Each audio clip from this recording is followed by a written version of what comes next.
Alright, y'all. Sorry about the shaky video, but I've seemed to lost my tripod or misplaced it somewhere, but I think I'm gonna order some kind of cell phone gimbal soon. But today, I'm gonna be talking about this really interesting situation in front of you. What it is a Weaponries SCY chassis, SCY. And on top of it is a 14.5-inch JAKL upper. That's their buttstock called the Sickle. I've got an Aero Precision lower with a CMMG ambidextrous magazine release. Just running the factory bolt catch and the PSA premium or whatever EPT trigger that comes with the JAKL kits. Pretty neat thing about the SCY chassis is the way that they set up the transfer bar and the trigger. It's a straight pull trigger, kind of similar to a 1911. And it only adds about like a half pound to whatever you have in your mil-spec lower.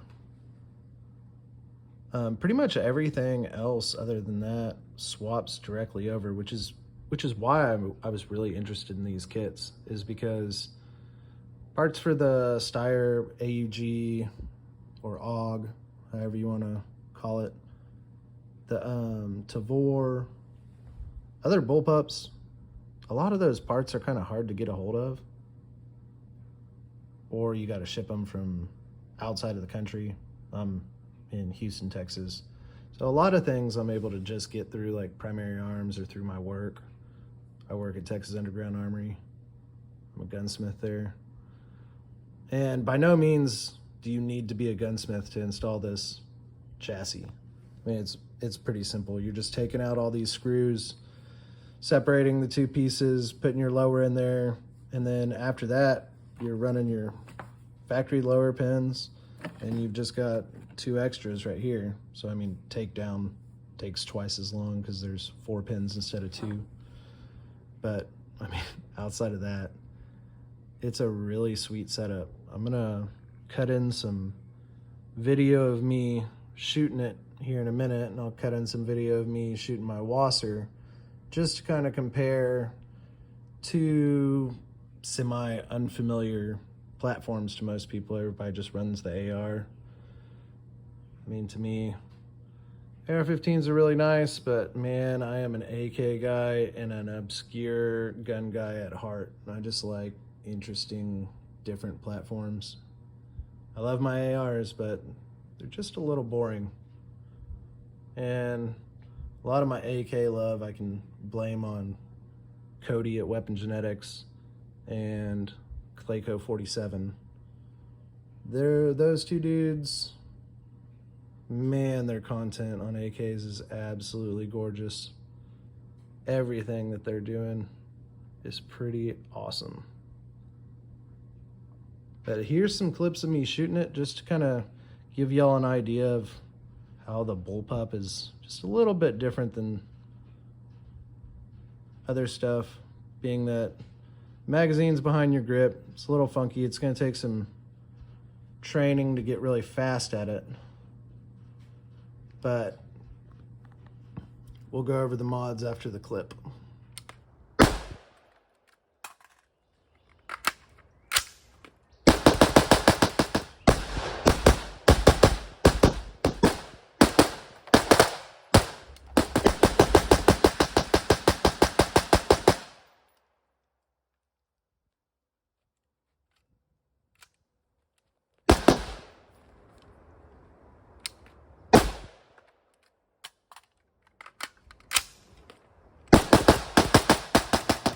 So I guess we'll go tip to butt, as they say. Pin and welded a YHM muzzle device on there because I'm kind of married to YHM, because that's the primary can and QD attachment that I've been running, and I've spent a boatload of money on muzzle devices already, so I'm kind of sticking to that.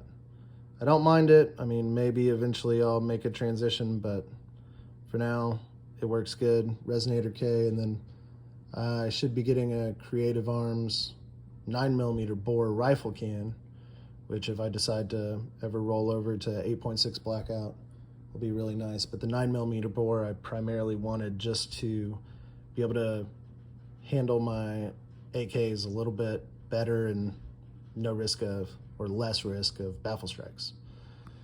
I've got a Streamlight, the 350 lumen RM1 on there with a Arisaka style mount. It's not an Arisaka, I just didn't want to spend 50 bucks on essentially a Picatinny bracket. So it's one of those made by Monstrum. It's aluminum. It works fine for right now. BCM grip, JAKL 14.5 inch upper, SIG Romeo 5 on a Reptella mount. I've got B5 grip, goon tape on everything because I like the feels. I've got a rail cover up here, can't remember where I got it from. Magpul sling, BCM recessed QDs. I love these. I mostly use Midwest or BCM just because they seem to have the, I don't know, they're the only ones with the idea to do them recessed like this, I guess. But I've had a few QDs come loose on me. My slings get detached while I'm shooting just because my wrist or something will run over the top of that button. And I've had them come loose, so I'm not really interested in running anything other than recessed QDs anymore.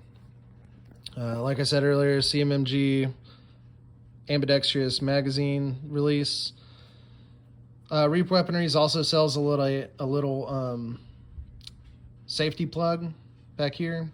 Keeps your safety locked on fire so you can just roll with their safety that's provided, which has worked great for me. It's nice. It's just as defined as a factory safety would be. And then their sickle in the back. And for me, I don't mind it. I did take a file to some of the sharp edges, and some of that bluing is already rubbing off, the Illuma Black or whatever I used. It's already rubbing off, but no big deal. I don't mind. The whole gun's gonna end up getting scratched up anyways with it in my possession. Everything gets beat up. But outside of the modifications, I don't really think I'm gonna do too much else other than I do want to bump this up from a 193 to a 226 mount, a 2.26 riser instead.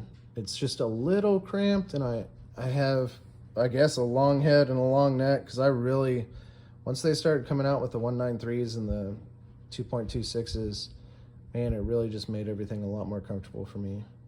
That and shooting carry handle optics. Realized it off those mostly. But I've got a few hundred rounds through this thing, and it hasn't had a hiccup. I mean, I know that the chassis doesn't really relate to reliability. It's going to come from your upper and your lower. And the JAKL upper was really easy to get gassed right. It's set to run suppressed and unsuppressed, because I like not having to fidget with stuff.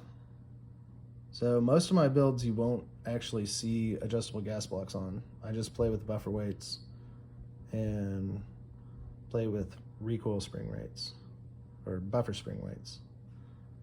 Just because I would rather have something work as it should, whether it's suppressed or unsuppressed, and not have to fiddle with it to shoot in between.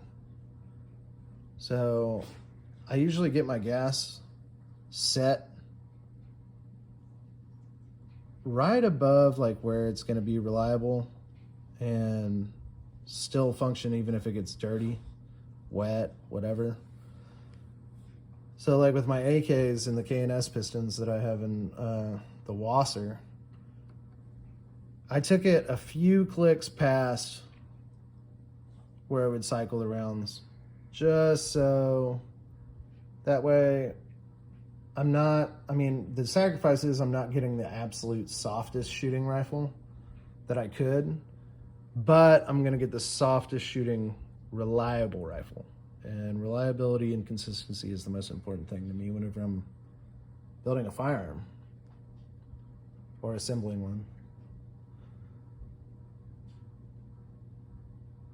But outside of the bullpup just being a little bit different from ARs, I don't mind it. It's super duper compact. I mean, this thing is right on the bleeding edge of being legal. It is exactly 26 inches.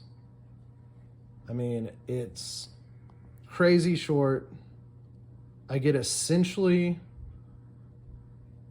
the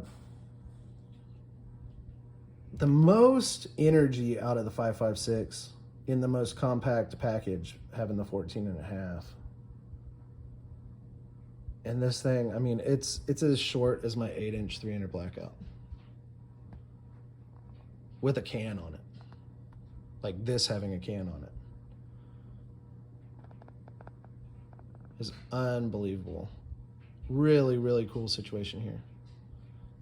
If y'all haven't checked out Weaponries and their SCY kits, I highly recommend them. Really, really cool.